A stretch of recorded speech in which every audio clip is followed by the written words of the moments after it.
পাগলা হালিম নাম শুনলেই একটি অদ্ভুত আচরণ মনে পড়ে যায়, পাগলামি। এই হালিমের মধ্যে রয়েছে কিছু পাগলা বৈশিষ্ট্য, যেটার জন্য ভোজন রসিকরা বারবার ফিরে আসে এই পাগলা হালিম খাওয়ার জন্য।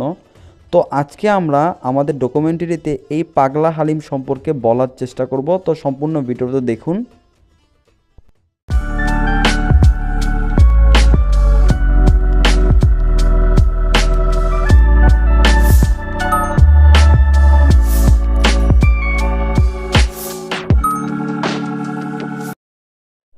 আসসালামু আলাইকুম, বাংলাদেশি ফুড কালেকশন ইউটিউব চ্যানেলে আপনাকে আরও একবার স্বাগতম। আজকে আমরা আছি ঢাকার প্রাণকেন্দ্রে অবস্থিত ফার্মগেট এলাকার সেই বিখ্যাত আনন্দ সিনেমা হলের অপোজিট সাইডে রাস্তার পাশে লেগুনা স্ট্যান্ডের সাথে সেই বিখ্যাত ভাইরাল পাগলা হালিমের সন্ধানে। পাগলা হালিম খেতে হলে আপনাকে আগেই টোকেন কাটতে হবে। 30 টাকা পার প্লেট তারা এখানে হালিম বিক্রি করে থাকে।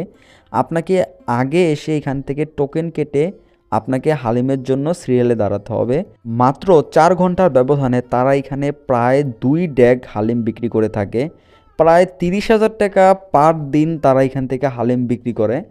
আপনারা এখানে দেখতেই পারছেন পাগলা হালিমের ইউনিক স্টাইলে প্রস্তুত প্রণালী। তারা এখানে হালিমের ডালটি আলাদা তৈরি করে এবং সাথে তারা গরুর মাথার মাংস ব্যবহার করে। এই দামের দিনে এসেও তারা তাদের হালিমের দাম বাড়ায়নি। প্রায় 14 বছর ধরে তারা এখানে পাগলা হালিম বিক্রি করতেছে। প্রথমে এই হালিমটির নাম তারা মজা করে পাগলা হালিম দেয়, পরবর্তীতে এটি মানুষের মুখে ভাইরাল হয়ে যায়। পাগলা হালিম খেতে হলে আপনাকে আসতে হবে ঢাকার ফার্মগেটে। আপনাদের সুবিধার্থে আমরা আমাদের ডেসক্রিপশন বক্সে গুগল ম্যাপসের লিঙ্কটি দিয়ে রাখবো। আপনারা চাইলে এখানে সহজে ভিজিট করতে পারবেন। আমাদের ভিডিওটি ভালো লেগে থাকলে অবশ্যই লাইক, কমেন্ট এবং শেয়ার করবেন। আপনাদের মূল্যবান মতামতটি আমাদেরকে কমেন্ট বক্সে জানাতে পারেন এবং আমাদের এরকম ডকুমেন্টারির ভিডিও পেতে চাইলে আমাদের চ্যানেলটি সাবস্ক্রাইব করে বেল বাটনে প্রেস করে রাখুন, তাহলে সবার প্রথমে আপনি নোটিফিকেশনটি পেয়ে যাবেন।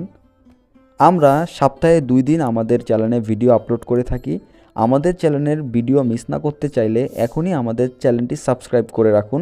আপনি অনেক ধরনের হালিম খেতে পারবেন, কিন্তু এই পাগলা হালিমের রয়েছে কিছু বিশেষ বৈশিষ্ট্য। তার মধ্যে একটি হলো তাদের এই হালিমের ডালটি একটু অন্য ধরনের হয়ে থাকে, এই জন্য এটা টেস্ট অভিন্ন হয়ে থাকে এবং তারা এতে মাংসের বদলে তারা গরুর ওয়েস্টেজ ব্যবহার করে বা গরুর মাথার মাংসটা ব্যবহার করে এবং সাথে কিছু পরিমাণে তারা দাম কমানোর স্বার্থে কিছু পরিমাণে তারা ভালো মাংস ব্যবহার করে এবং সাথে মাথার মাংস ব্যবহার করে। আপনারা এখানে খেতে আসলেই বুঝতে পারবেন এবং হাড়গোড় ব্যবহার করে। কিন্তু এইখানের এই পাগলা হালিমের স্বাদ অভিন্ন, এটার সাথে কোনো হালিমের তুলনা করা বোকামি এবং এখানের এই হালিমের স্বাদ যথেষ্ট ভালো। আমরা ট্রাই করে দেখেছি, এইখানের হালিমের স্বাদ যথেষ্ট ভালো। তো সম্পূর্ণ ভিডিওটি দেখার জন্য ধন্যবাদ। আসসালামু আলাইকুম, সকলে ভালো থাকবেন।